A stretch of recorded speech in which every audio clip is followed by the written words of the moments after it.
It was the look in her eyes, really. The way she believed it, truer than a prayer, as she clutched close her safe skin and moved physically, energetically away from herself. What did she see written on me? What was it alerted her to the complete untrustworthiness of my soul? It's the type of question that follows you around until you get so used to it you forget it's there. Until it asks itself again. And it will again. And it will again. Everyone is shell-shocked. Some of us can see it true. Five brothers stand on the corner outside some establishment, grocery market, banks, burger spot, liquor store, calling the passing women things they would fight each other for calling their own sisters, and offer each other's shame on a platter. Like, here, nigga, here. Take some of this for your journey and let it be a reminder of just who and what the fuck you are. Use me, nigga. Look me in my mirrors, use me, my nigga, and I am about 3 inches from losing my motherfucking shit. No one admits the sickness we all know we are. I once watched a man watch a man. His face, the watched watchers, it was my uncles. It was my brothers. It was them testimonies I read written all across the insides my capillaries before I ever knew to look in any old book. The watcher's face was me looking out at myself and seeing how it looks when I become my history. How it looks when I fuck my resentment into some skullduggery of a Rockport Best, the second man. The one being watched by the one I was watching was no longer in his body.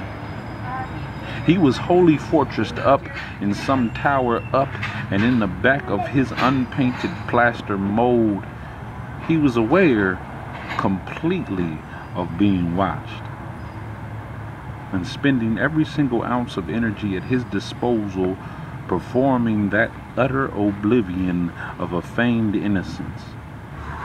And we three, kings of disorient, are such a normal sight these days. Sometimes trauma performs this funny little trick where it squirrels itself into the most commonplace occurrences. Makes itself your morning coffee, your walk to work, your small talk with coworkers, your friends. Sometimes everything whispers, screams at you, furrows its brow, and mumble shouts blood cries to the back of your head on the street whenever a pair of eyes tries not to see it standing here right the fuck in front them. Sometimes we are all 3 inches past losing our motherfucking shit. I used to think it was just myself, right? Used to think I was just myself, right? Like I was just this big ass round faced boy who liked books more than mouth talk and food more than people. Come to find out I was all these goddamn concepts and checkmark boxes. Go fucking figure it, right? Come to find out I'm not me, not just Jelal Hyler, but actually in factuality a black, brown, black, white boy creature man with a pre-prescribed list of likes, wants, and needs.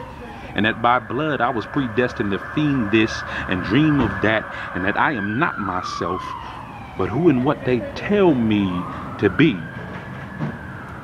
And now I'm sitting here like, what the fuck? Bruh is splayed back and slept wide on the concrete, head cocked back and guttered open like he drunk and trying to see the sky from a new angle. Mom's tree trunk in either side his limp burlap self scanning the street like a machine gun turret.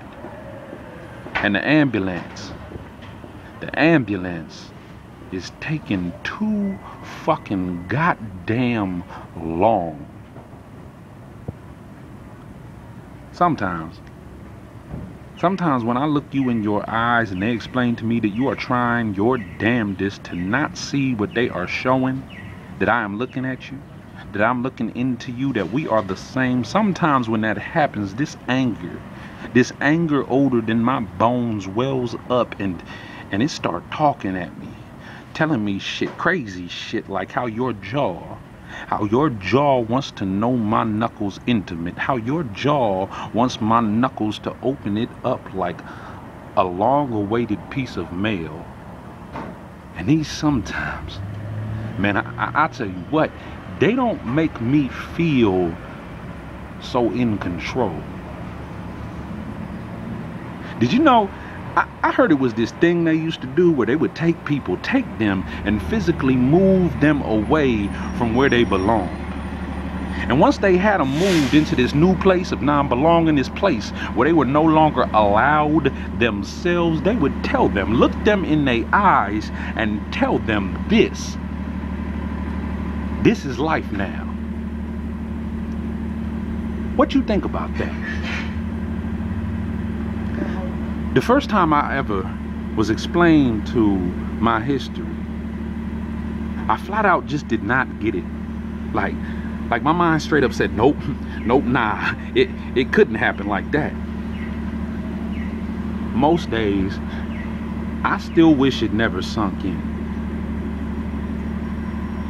We all shell-shocked. Some of us can see it true.